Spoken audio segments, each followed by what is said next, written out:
Leo Varadkar launches desperate bid to lure British businesses to Ireland post-Brexit. Leo Varadkar has launched a desperate bid to lure British businesses to Ireland while claiming the country has advantages the UK doesn't.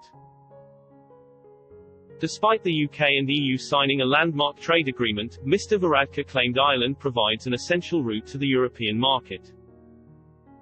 The Deputy Prime Minister of the country also claimed once the travel restrictions are lifted, there will be few travel rules for British and Irish citizens.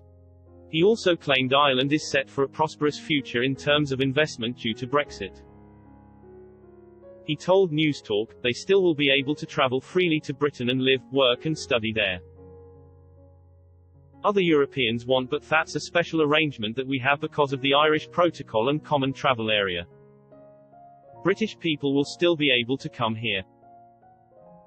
In some ways we will have certain advantages in Ireland when we are looking for investment. We can say that if you set up your factory or your tech company in Ireland you will have access to the European market, but also the European labour market, which is really important too. There will be duty-free when we can start flying again between Britain and Ireland. His comments come as Taoiseach Michael Martin welcomed the news of the trade deal between the UK and EU.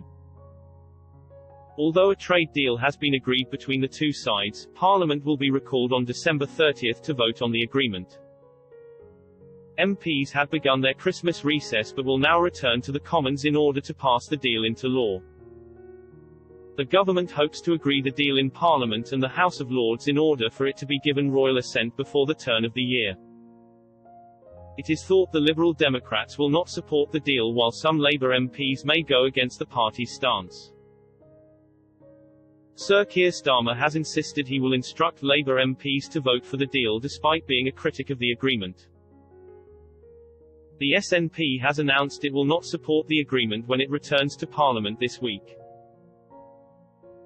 The leader of the party in Westminster, Ian Blackford, said, Boris Johnson's extreme Tory Brexit is an unforgivable act of economic vandalism and gross stupidity, which will cause lasting damage to the economy and leave the UK much worse off at the worst possible time, during a pandemic and economic recession. Scotland has been completely ignored by Westminster throughout the Brexit process and we are being forced to pay a devastating price. It is clear that the only way to protect Scotland's interests, and regain the full benefits of EU membership, is to become an independent country.